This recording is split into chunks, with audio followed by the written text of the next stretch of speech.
14 মাইলত মাটি কঢ়িওৱা ডাম্পাৰত দপদপনি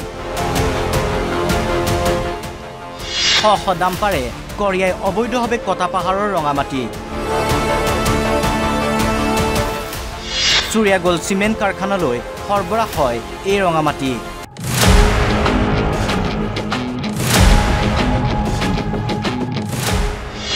চিমেণ্টৰ বাবে পাহাৰ খননত দূষিত সোণাপুৰৰ সৌন্দৰ্য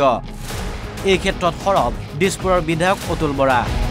যে ডিমুৰে যিটো প্ৰাকৃতিক সৌন্দৰ্য সেইটো ভালে থাকিব লাগে মানুহখিনিয়েও মানে শান্তিৰে উশাহ ল'ব পৰা পানী আৰু বায়ু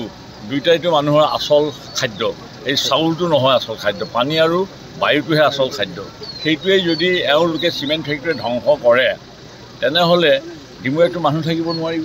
গতিকে চৰকাৰলৈ মই আবেদন আৰু বিশেষকৈ বন বিভাগলৈ যে এনেকুৱা ধ্বংসাৱলী কাৰ্যাৱলী মানে ইমিডিয়েটলি বন্ধ কৰিব লাগে হয় 14 মাইল স্থিত চুৰিয়াগল চিমেণ্ট কাৰখানাৰ বাবে নিশাৰ অন্ধকাৰৰ সুযোগ লৈ এনেদৰে শ ডাম্পাৰে কঢ়িয়াই পাহাৰৰ ৰঙামাটি ইয়াৰ পিছতো কিন্তু কাণসাৰ নাই বন বিভাগৰ কাৰণ এতিয়া ৰক্ষকেই ভক্ষকৰ ৰূপত 14 মাইল বন বিভাগ তেওঁলোকে অন্ধ নেকি চকুত নপৰে নেকি তেওঁলোকৰ এইবোৰ কাৰ্যসূচী তেওঁলোকৰ মানুহ নাই নেকি বিট অফিচাৰো চাগে টকা পইচা খাই লৈ পেলাই সি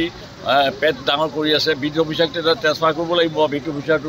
ধৰিব লাগিব তাৰ চকুৰ আগতে কাম হৈ আছে সি কেলে মনে মনে আছে গতিকে তাৰ নিশ্চয় ধান্দাত এই তেওঁলোকৰ কমিশ্যন খাই আছে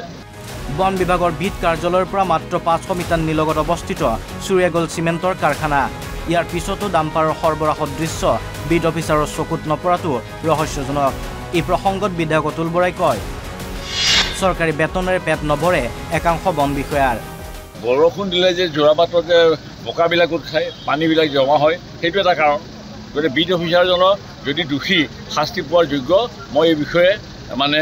ডেপুটি কমিশ্যনাৰো কৈছোঁ অকল ফৰেষ্ট ডিপাৰ্টমেণ্টৰ ওপৰত ভৰসা কৰি লাভ নাই জিলা প্ৰশাসনেও ইয়াৰ ওপৰত চকু দিব লাগে তেওঁলোকে যিহেতু ধন ঘটাটোৰ একমাত্ৰ লক্ষ্য প্ৰকৃততে পাহাৰ ধ্বংসৰে চিমেণ্ট কোম্পানীয়ে ব্যৱসায় চলাই থকাত সোণাপুৰৰ প্ৰাকৃতিক সৌন্দৰ্য বিনষ্ট হোৱাই নহয় এজাক বৰষুণতে যোৰাবাটত সৃষ্টি হয় প্ৰলয়ংকাৰী বানৰ সেই বহিৰাগত কোম্পানীসমূহক নাকি লগোৱা আৰু দুৰ্নীতিগ্ৰস্ত বন বিষয়াৰ বিৰুদ্ধে ব্যৱস্থা গ্ৰহণৰ বাবে জিলা আয়ুক্তক আবেদন জনায় বিধায়ক অতুল বৰাই সোণাপুৰৰ পৰা দীপু বৰদলৈ NB নিউজ